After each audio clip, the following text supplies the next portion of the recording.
Independence day ആയതുകൊണ്ട് നമ്മൾ ഒരു ഹോംലി ഫലൂദ ഉണ്ടാക്കാം. അപ്പോൾ പിസ്തയും നട്ട്സൊക്കെ ഇട്ടിക്കുന്നു. പിന്നെ ഫലൂദ നമ്മൾ അങ്ങനെ മിക്സ് ചെയ്യുന്നുണ്ട്. ഇത് നമ്മൾ ക്രീമി ആവുന്ന വരെ ഇത് നമ്മൾ മിക്സ് ചെയ്യണം. ഓക്കെ, ഇനി മിക്സ് ചെയ്യണം, ഇത് സ്റ്റോപ്പ് ചെയ്യണം. അപ്പം ഇപ്പം ഇത് നല്ല ക്രീമി ആയിക്കുന്ന നമ്മൾ ഗ്യാസിൽ നിന്ന് പുറത്തേക്ക് വെച്ചതാണ്. ഇനി ഇത്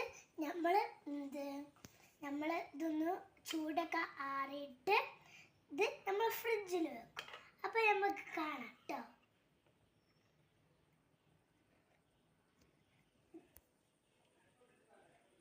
ഇപ്പം നമുക്കൊന്ന് ചൂടാറിയോ നോക്കാം. ചൂടാറിയിട്ടില്ല, എപ്പോഴും പുകയുന്നുണ്ട്. അതുകൊണ്ട് കുറച്ചും കൂടി ചൂടാറാൻ നമുക്ക് വെക്കാം.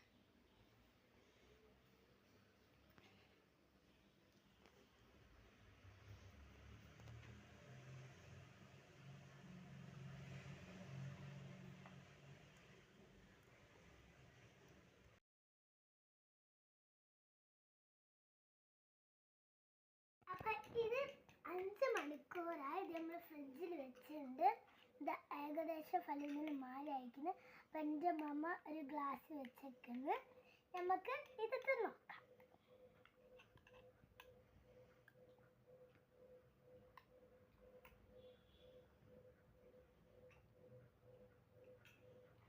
അപ്പം നല്ല ടേസ്റ്റ് ഉണ്ട്.